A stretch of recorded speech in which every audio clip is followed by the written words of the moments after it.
Ágora es un término griego que significa lugar de asamblea o reunión. Tradicionalmente, el ágora era el lugar específicamente designado para que los ciudadanos griegos se reunieran a debatir sobre los diferentes asuntos concernientes al sistema democrático. A partir de este momento, tenemos un Ágora en Luz Radio 102.9 con Gabriel Andrade. Saludos amigos, bienvenidos a Ágora. Hoy me acompaña en la edición y montaje William Velarde, en el control técnico Franklin Palmar, nuestra productora es Norelba Torres, el director de Luz Radio es Jesús Urbina y quien les habla, Gabriel Andrade, estará en la conducción. Mi Twitter es @gandrade80. Me acompaña esta noche un querido amigo, el profesor Luis González, de la Facultad de Ciencias Económicas y Sociales. Con él estaremos conversando sobre la guerra de independencia en Venezuela. Saludos Luis, bienvenido, buenas noches. Muchas gracias, bueno. ¿Cómo empezó esta guerra? ¿Por qué buscamos independizarnos? Mucha gente dice, bueno, eventualmente toda colonia quiere separarse de la metrópoli. Sí, pero hay colonias que no se han separado y están hasta el día de hoy. Martinica respecto a Francia, la Guyana francesa respecto a Francia. Yo no sé si podríamos considerar a las Islas Canarias unas colonias de España, pero en ese caso ellas tampoco se independizaron nunca.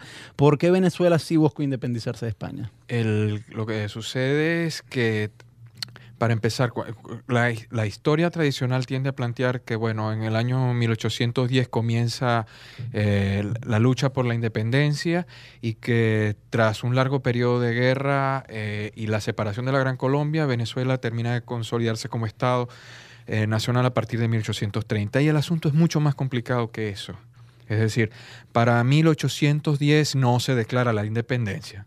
Efectivamente se declara el 5 de julio del año siguiente y no es precisamente ese día, pero bueno, estamos hablando de un periodo de tiempo. Si se visualiza, para 1810 en América Latina pasan muchas, en la América Española, que era la forma como se le llamaba entonces, pasan muchas cosas. No todas las provincias españolas se declaran en independencia, algunas incluso muy tardíamente, 1816, 1817, y las últimas colonias españolas en América es ya 1898, cuando las pierde en la guerra hispanoamericana. Por lo tanto, visualizar de manera global en toda la región lo que es el proceso independentista es mucho más heterogéneo de lo que podamos imaginar, y en el caso venezolano el asunto tampoco resultó tan homogéneo. Es decir, no es Caracas que declara la independencia, no es que todas las provincias venezolanas van detrás de Caracas y los españoles invadieron. Las primeras tropas regulares españolas llegan prácticamente en 1815 con la jornada de pacificación que llegan con Morillo.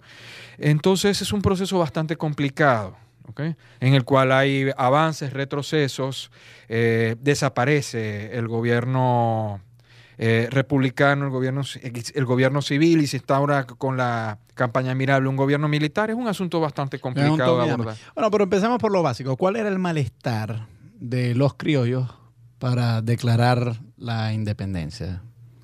¿Qué era lo que les molestaba de España? En primer lugar, la sociedad de la América Española, de toda la América Española, es una sociedad estamental. Es decir, no es una sociedad de clases, como cabría decir en una sociedad moderna, en la cual hay una división del trabajo clara y hay de función de propiedad o no de los recursos productivos. La gente tiene una asignación. Es una sociedad de división de estamentos sociales por clasificación étnica. Es decir, los blancos están claramente distanciados y tienen unos derechos totalmente diferentes a negros e indios, y en medio de estos grupos están los pardos, que también tienen sus propios derechos y tienen sus propias restricciones. Cuando visualizamos a los grupos blancos, no era lo mismo ser blanco criollo que blanco peninsular. Los principales controles políticos y económicos estaban en manos de blancos peninsulares, más no de blancos criollos. Blancos criollos. La administración pública, dices tú. La administración pública, ¿ok? Pero, por ejemplo, no es lo mismo ser un criollo con hidalguía, es decir, descendiente de conquistador, que ser un blanco de orilla, es decir, un blanco pobre. Entonces, indudablemente, tenemos una sociedad muy diferente, es una sociedad estamental, ¿okay? Muy diferente a la sociedad de clase propia de las sociedades modernas. Cuando se da los primeros movimientos políticos, no en 1810, en 1808, 1809, ya la América española viene de un proceso bastante largo de conflicto político. Es decir, grupos de blancos criollos comienzan a rebelarse. De hecho, está escrito, hay pronunciamientos de, por ejemplo, de funcionarios españoles como el José de Ábalos y el Conde de Aranda, en el cual plantean que existe una continua conflictividad de grupos de élites locales frente a la monarquía. Y se plantean opciones como, por ejemplo, tomar los territorios ultramarinos, los territorios de la América Española, y dividirnos en reinos particulares y entregarlos a príncipes de la corona o ligados a la corona. Pero el rey seguiría siendo el España. Rey y el emperador, mientras que serían príncipes regentes en cada uno de estos territorios. Bueno, pero sí había virreyes, ¿no? Por supuesto, pero eran funcionarios. ¿Okay? No era lo mismo un virrey designado por el rey que manda en el territorio que un príncipe en el territorio, que indudablemente sigue teniendo una ligación política con el emperador, pero que tiene un gobierno. ¿Y estos príncipes serían criollos, nacidos en estas tierras, en ese proyecto? En un principio, príncipes europeos. Incluso se hablaban de trasladar a los infantes a las Américas y que, bueno, progresivamente tendrían sus hijos, pero tú sabes que cómo eran entonces los asuntos de sucesión y de matrimonio, vendrían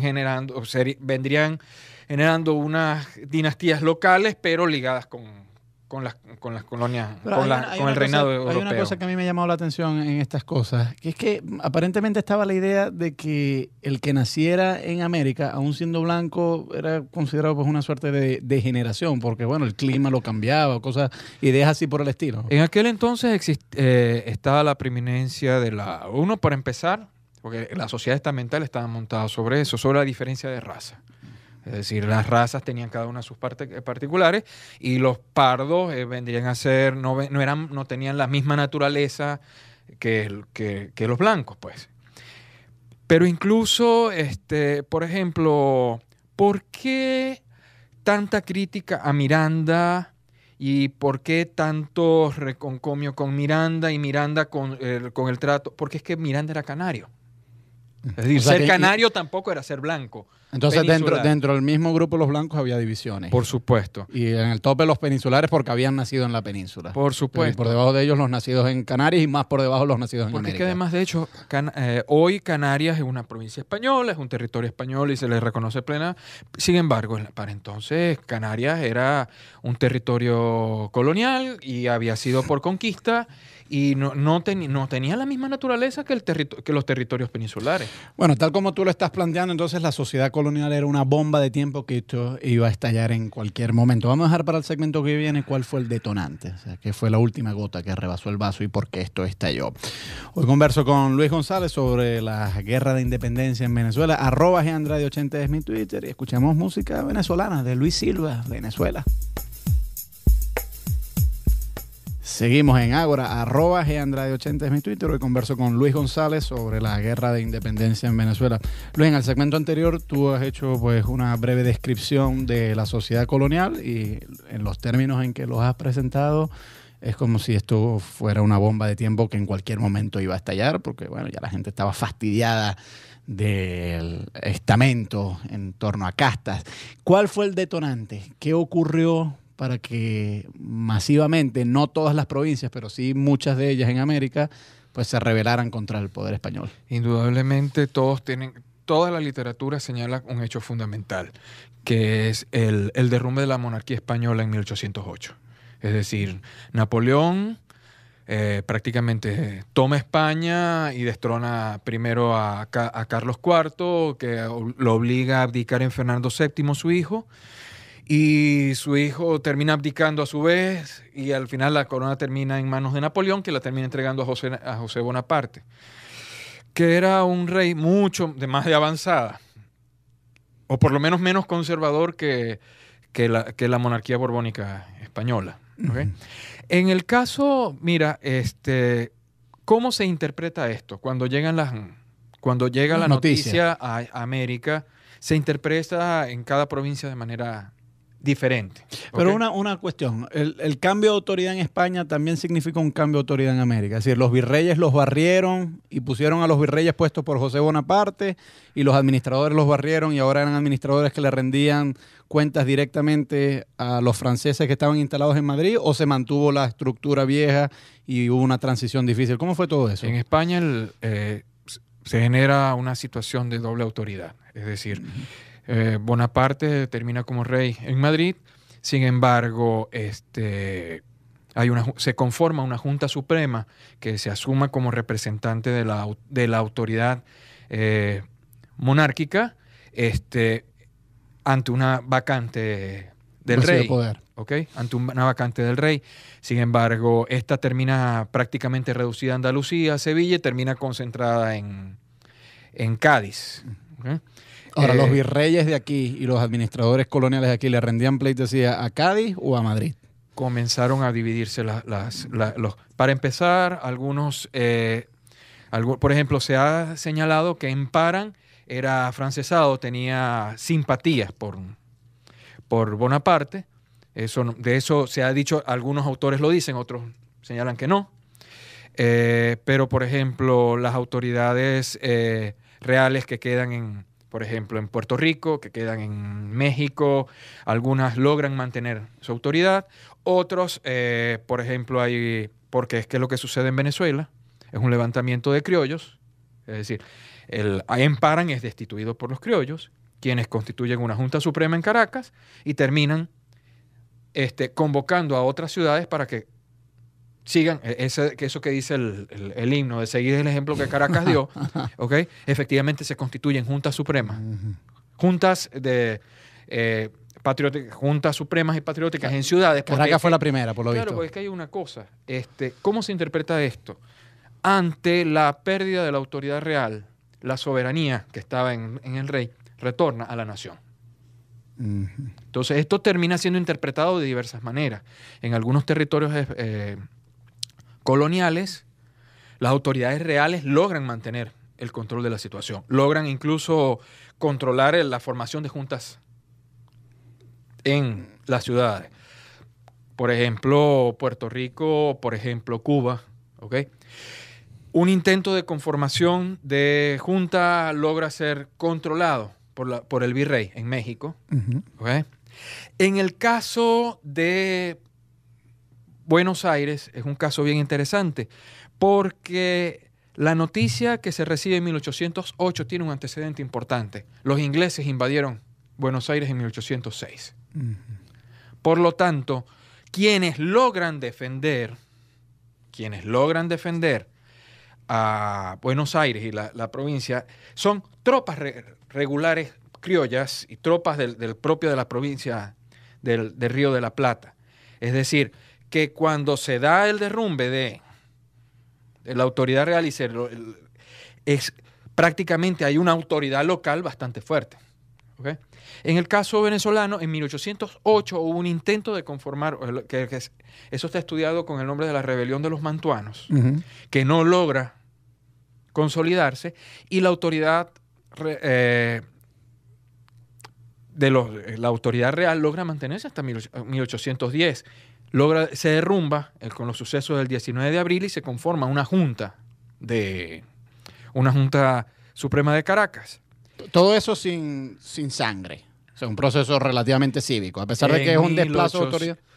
Nuestro primer gran golpe de Estado fue en 1810. En 1810 yo tiendo a interpretarlo de esa manera. Sí, no le cabe otra descripción. Fue un golpe de Estado, pero digamos que fue un golpe de Estado sin sangre. Por supuesto. O sea, porque no mataron a Emparan, no hubo muertos. No. Todo bien, no. pues. Aunque a los meses hay una rebelión en Valencia.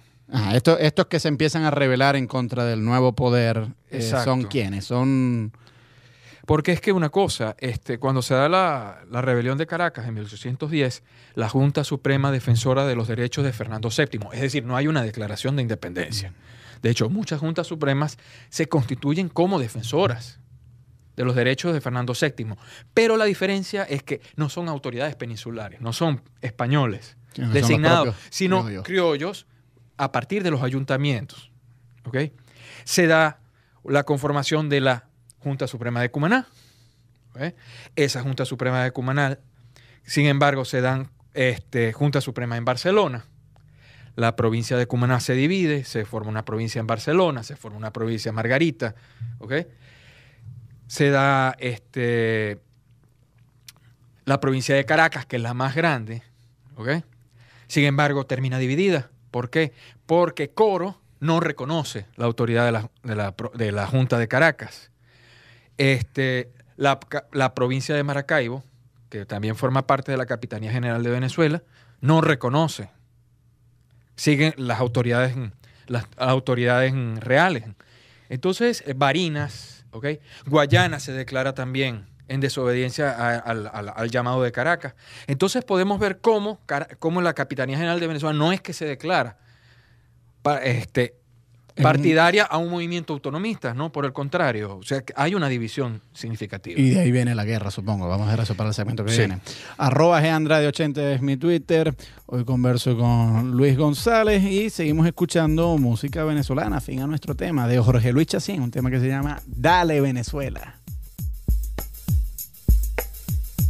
Seguimos en Ágora, @GAndrade80 es mi Twitter. Hoy converso con Luis González sobre la guerra de independencia de nuestro país, Venezuela. Luis, tú dices que en 1810, en vista de la invasión napoleónica a España, los criollos pues dan una suerte de golpe de estado en contra del capitán general, emparan y reafirman al rey. Eso es 1810. Ahora en 1811 sí declaran la independencia. ¿Cómo se da ese salto? Porque es muy extraño que un año afirman al rey y entonces al año siguiente dicen, no, ahora somos un país aparte. Para empezar, comienza desde aquellas provincias en las cuales la autoridad, reconocen la autoridad de la Junta Suprema Gubernativa del Reino en España, en Sevilla primero y después en Cádiz. Cuando ésta se disuelve, la regencia, el Consejo de Regencia, ¿okay? Que además es la que termina elaborando la Constitución de Cádiz de 1812. Las autoridades, por ejemplo, de Puerto Rico, las autoridades de Cuba, ¿okay? Recuerda que Santo Domingo está invadida por Haití, ¿okay? Declaran un bloqueo a las costas venezolanas. ¿Okay? También se da un bloqueo y acciones armadas y de desconocimiento de autoridad desde Maracaibo, porque ¿cuáles son las provincias que se mantienen que respetan la autoridad venezolana? Maracaibo. Coro, que forma parte de la provincia de Venezuela, sin embargo, termina separando de ella. La provincia de Maracaibo se termina dividiendo a su vez porque se forman juntas en Mérida y forman juntas en Trujillo que terminan reconociendo la autoridad de Caracas y envían representantes para conformar el Congreso que progresivamente llevaría a la independencia. Pero lo que me confunde un poco es que, según lo que me has contado, los de Caracas, los que dieron ese golpe, también eran realistas en el sentido de que afirmaban a Fernando VII. Sobre eso hay una discusión porque dicen que esa fue sencillamente una actitud conveniente para ir pulsando. También hay que tomar en cuenta que pasa prácticamente un periodo de 1 año o 2 meses, por lo tanto los sucesos se van decantando. Es decir, progresivamente se da una radicalización, se conforma la sociedad patriótica, los sectores más radicales terminan tomando el control de la situación. Esto también sucede en otros territorios, por ejemplo, en el caso de lo que era el reino de Nueva Granada. En la Nueva Granada también se terminan conformando gobiernos de provincias, las provincias terminan dividiéndose, unas terminan optando, por ejemplo, la provincia de Santa Marta y la provincia de Pasto terminan leales, mientras que las otras provincias terminan declarándose defensoras de los derechos de Fernando VII, sin embargo, terminan declarando una autonomía. ¿Okay? Yeah. Pero una de estas provincias, que es la provincia de Cartagena, termina declarando la independencia en 1811, 1812. ¿Okay? Bueno, igual que Venezuela el 5 de julio. Exacto. 1811. Cuando se derrumba el gobierno de la Primera República, los exiliados de la del Estado de Venezuela, porque así era que se llamaba, van a dar a Cartagena. Claro. Y de hecho, las tropas que Bolívar dirige y que entran a Venezuela, son tropas en parte venezolanas, soldados venezolanos que venían huyendo pero en parte eran tropas en verdad que dependían de la autoridad de las Provincias Unidas de la Nueva Granada, pero fundamentalmente tropas de Cartagena. O sea, hablemos en claros términos, eran colombianos. Los de la campaña admirable eran colombianos. Lo que pasa es que hay una cosa, si tú lees la Constitución de 1811, dices que quiénes son ciudadanos, o sea, quiénes son reconocidos como miembros del nuevo país, aquellos nacidos en la Capitanía General de Venezuela, pero también los nacidos en la América colombiana. ¿Okay? O sea, la Colombia de entonces no es la Colombia. Sí, claro. No es la Colombia de hoy. El término Colombia incluso viene de Miranda. Miranda es el primero que habla de Colombia. Claro. ¿Okay?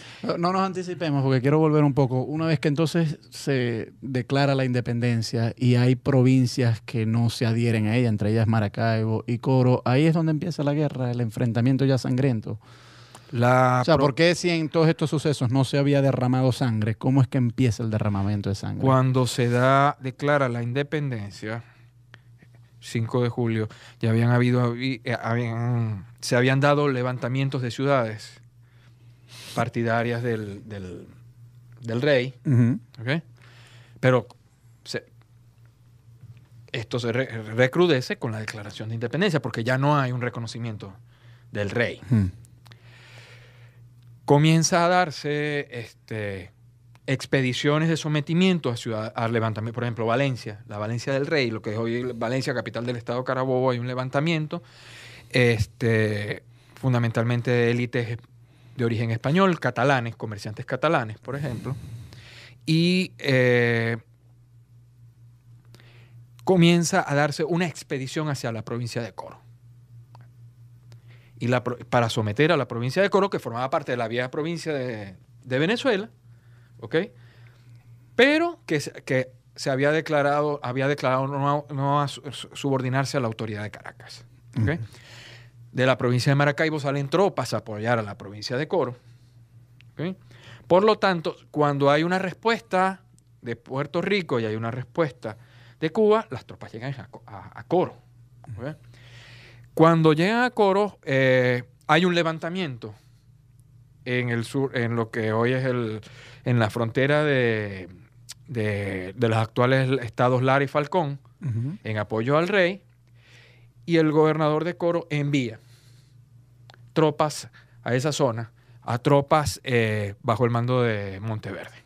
¿Esas tropas eran soldados nacidos en España o...? Soldados españoles, soldados de otras regiones de la América española, soldados nacidos en la Capitanía General de Venezuela. Uh-huh. Okay, en ese momento es muy difícil diferenciar. No, porque la historiografía, por lo menos lo que nos enseñan en los colegios, es que los ejércitos patriotas eran todos morenos nacidos en este país, mientras que los realistas eran todos blancos nacidos en España. Y entonces lo presentan como si fuera una lucha entre dos países, y la realidad no es así, es mucho más compleja. Mira, uno de los grandes líderes patriotas era un español, que era Vicente Campo Elías. Porque es que además una cosa, cuando revisamos nuestros personajes de la Guerra de Independencia, hay cualquier tipo de personaje. Es decir, estamos hablando de un español que se declaraba, indudablemente era liberal, partidario de la República. Él juraba que a lo que se acabara la guerra se suicidaría para que no quedara su sangre maldita española en el territorio libre. O sea, un poco de cosas desquiciadas también. Sí, claro. ¿Okay? Y así como hubo españoles nacidos en España del bando republicano, supongo que hubo venezolanos en el bando realista. Por supuesto. Entonces, de lado y lado. Eso estaba muy mezclado, pues. Por supuesto, y por eso la guerra a muerte. Porque hay un intento de marcar claramente campos contrarios, pero aún así, sin embargo, allí podemos encontrar defensores de la idea republicana y de la idea de independencia de lado y lado. Bueno, vamos a ir a escuchar un tema musical. Al regreso quisiera explorar la pregunta de ¿por qué esto se volvió tan violento? Porque según entiendo, de todas las independencias de Hispanoamérica, la de Venezuela fue una de las más violentas. ¿Por qué? ¿Por qué tardó tanto además? ¿Por qué se derramó tanta sangre? ¿Y qué secuencias qué consecuencias ha dejado esto en nuestro presente. @GAndrade80 es mi Twitter. Hoy converso con Luis González a propósito de la guerra de independencia de nuestro país, Venezuela. Y escuchemos un tema que a mí me encanta, que era de María Teresa Chacín. En este país, este era un tema que Renio Tolina, no sé si se lo pidió a María Teresa Chacín, pero él decía que él estaba fastidiado de que la gente utilizara la frase en este país de forma peyorativa, porque cuando la gente usa la palabra en este país es para quejarse. Entonces María Teresa Chacín cantó esta canción para decir, no, yo voy a cantar hablando de en este país, pero de puras cosas buenas. Escuchémosla. Seguimos en Ágora, @GAndrade80 es mi Twitter. Hoy converso con Luis González a propósito de la guerra de independencia en Venezuela. Luis, nos has hecho un buen recuento. En 1811 se declara la independencia ya propiamente. No todo el mundo está contento con esto. Precisamente, pues los bandos quedan divididos. Empiezan las contiendas. Esto es un toma y dame porque hay una primera república, la primera república cae. Luego hay una segunda república cuando la campaña admirable Bolívar llega a Caracas, pero esta también cae por las hordas de Bobes. Bolívar huye a Oriente, luego va a Jamaica, Haití y regresa y se instala en Angostura, y a partir de ahí sí hay una conquista definitiva no solamente de Venezuela sino de Nueva Granada, incluso llegó hasta el Perú. La pregunta aquí es, porque en un solo espacio no tenemos suficiente tiempo para cubrir todos estos detalles, pero ¿por qué fue tan sangrienta? Había un balance de poderes militares que uno no le podía ganar al otro, más o menos como ha ocurrido en la Guerra Civil de Colombia durante estos últimos 50 años. ¿Por qué se cometieron tantas atrocidades? La situación, para empezar, ¿cómo se da el derrumbe de la Primera República? Es decir, se estatuye el Estado de Venezuela, y ese Estado de Venezuela se supone que representa más o menos un orden de autoridad, ¿ok?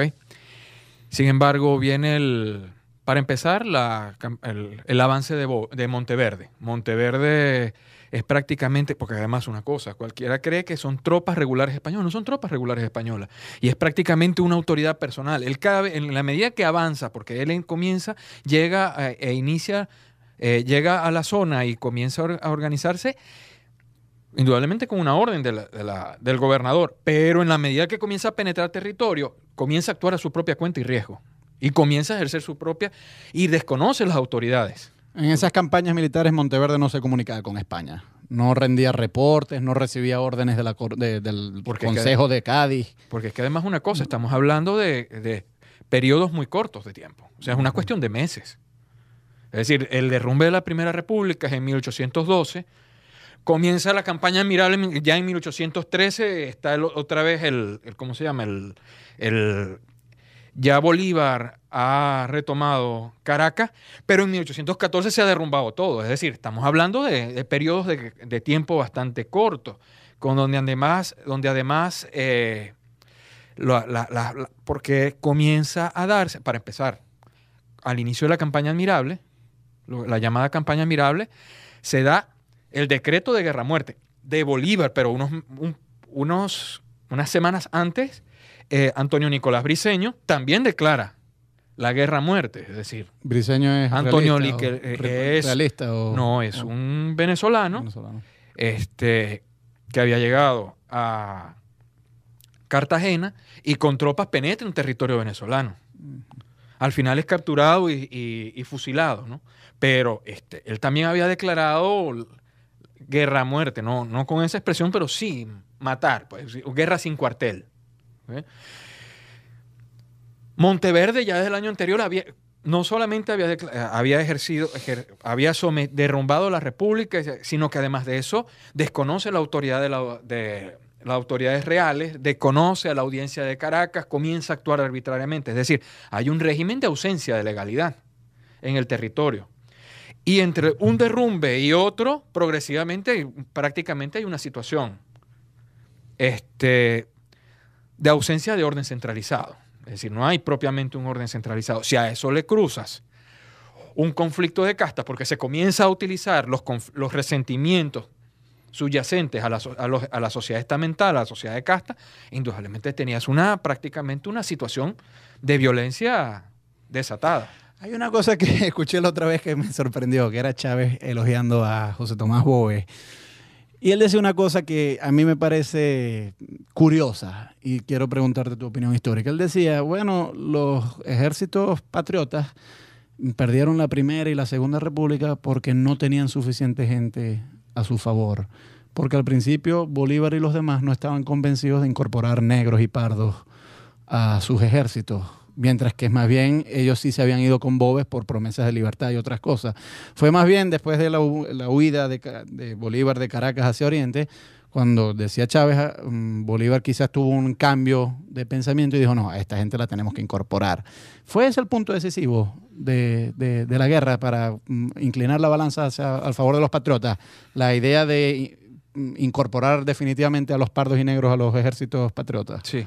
Sí, efectivamente, la presencia de pardos, negros e indios en las tropas realistas lleva a un punto de inflexión en la forma de organización de la lucha política a partir de 1814. Es decir, comienza a plantearse la necesidad de tomar medidas de reconocimientos de derechos, no de ciudadanía, porque no se convertían en ciudadanos. ¿Podríamos dudar, te pregunto, de la sinceridad de Bolívar en su idea de emancipación de estos grupos, en el sentido de que él ideológicamente no estaba convencido de que había que incorporar a estos grupos a la libertad, pero por una decisión pragmática para ganar la guerra, tomó esa decisión? Muchos oficiales del Ejército Libertador, a partir de 1815-16, eran negros y pardos, ¿okay? E indios. Es decir, la carrera militar sirve de movilización social, pero no a grupos enteros, indudablemente individuos. A partir de cuando se regresa a Bolívar, porque además una cosa, con el derrumbe de la República en 1814, hasta 1817, que regresa con la expedición de los Cayos, es decir, la guerra de independencia queda los ejércitos independentistas quedan reducidos a guerra de guerrillas, pues, a partidas. E incluso uno lee algunos trabajos y aquellos pues, prácticamente son grupos de bandoleros que tratan de mantener la guerra y son tratados así como bandoleros. ¿Okay? Pero indudablemente comienza a darse ciertas medidas de reconocimiento e inclusión. No se da la libertad de los esclavos. Pero lo que te pregunto, ¿tú crees que fue una medida puramente pragmática o había una convicción ideológica ahí? Eso depende. Lo han interpretado de varias maneras. Hay quienes dicen que no, que es el pragmatismo de la política y de la guerra. ¿Okay? Otros han señalado que es una toma de conciencia del libertador.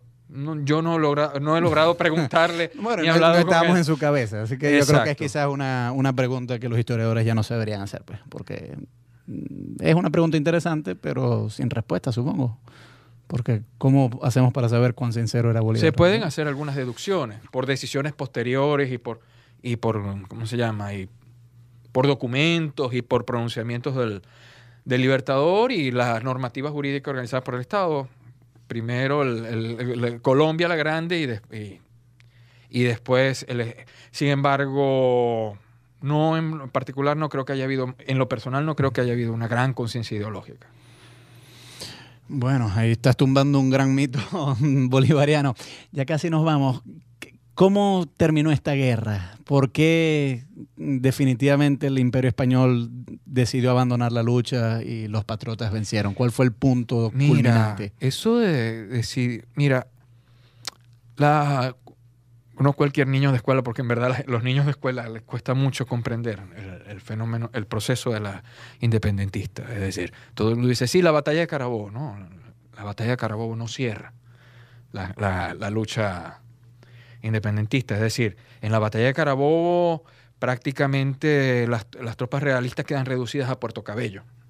Es decir, pero hubo un intento de conquista que prácticamente, incluso retoman Coro, retoman Maracaibo, hasta que se da la batalla naval del Lago en 1823. Es decir, si la batalla de Carabobo fue en 1821 y la batalla naval del Lago en 1823, estamos hablando de 2 años. ¿Okay?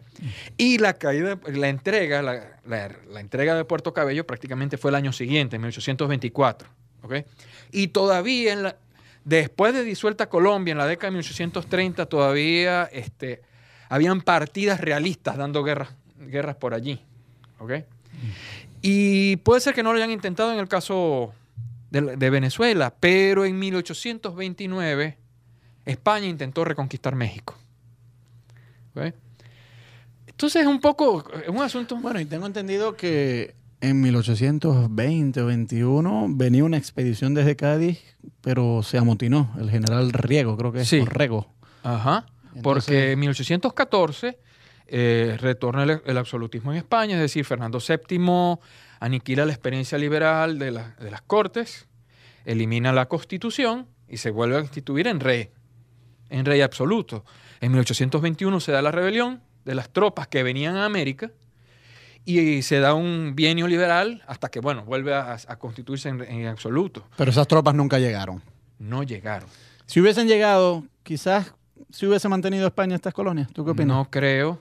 Tal vez hubiese podido controlar la situación unos años más, pero que a la larga prácticamente es difícil mantener el dominio a distancia, pues.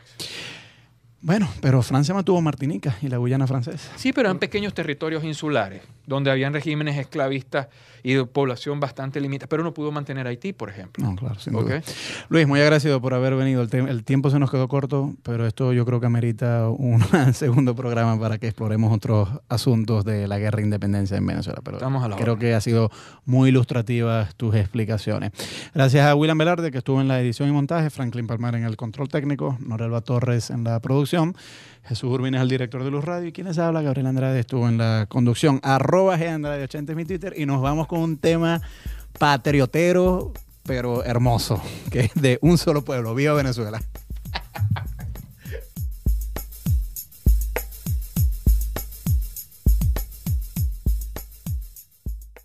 ¿Cómo empezó esta guerra? ¿Por qué buscamos independizarnos? Mucha gente dice, bueno, eventualmente toda colonia quiere separarse de la metrópoli.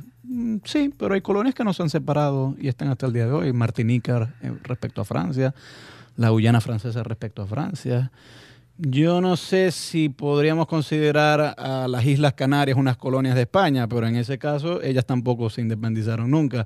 ¿Por qué Venezuela sí buscó independizarse de España? Lo que sucede es que, para empezar, la historia tradicional tiende a plantear que, bueno, en el año 1810 comienza la lucha por la independencia y que tras un largo periodo de guerra y la separación de la Gran Colombia, Venezuela termina de consolidarse como Estado nacional a partir de 1830. Y el asunto es mucho más complicado que eso. Es decir, para 1810 no se declara la independencia. Efectivamente se declara el 5 de julio del año siguiente y no es precisamente ese día. Ágora es un término griego que significa lugar de asamblea o reunión. Tradicionalmente, el ágora era el lugar específicamente designado para que los ciudadanos griegos se reunieran a debatir sobre los diferentes asuntos concernientes al sistema democrático. A partir de este momento, tenemos un Ágora en Luz Radio 102.9 con Gabriel Andrade. Saludos amigos, bienvenidos a Ágora. Hoy me acompaña en la edición y montaje William Velarde, en el control técnico Franklin Palmar, nuestra productora es Norelba Torres, el director de Luz Radio es Jesús Urbina y quien les habla, Gabriel Andrade, estará en la conducción. Mi Twitter es @GAndrade80. Me acompaña esta noche un querido amigo, el profesor Luis González, de la Facultad de Ciencias Económicas y Sociales. Con él estaremos conversando sobre la guerra de independencia en Venezuela. Saludos Luis, bienvenido, buenas noches. Muchas gracias. Bueno, un proceso bastante complicado, ¿ok? En el cual hay avances, retrocesos, desaparece el gobierno republicano, el gobierno civil y se instaura con la campaña admirable un gobierno militar. Es un asunto bastante complicado de abordar. Bueno, pero empecemos por lo básico. ¿Cuál era el malestar de los criollos para declarar la independencia? Ok, ¿Qué era lo que les molestaba de España? en primer lugar, la sociedad de la América Española, de toda la América Española, es una sociedad estamental.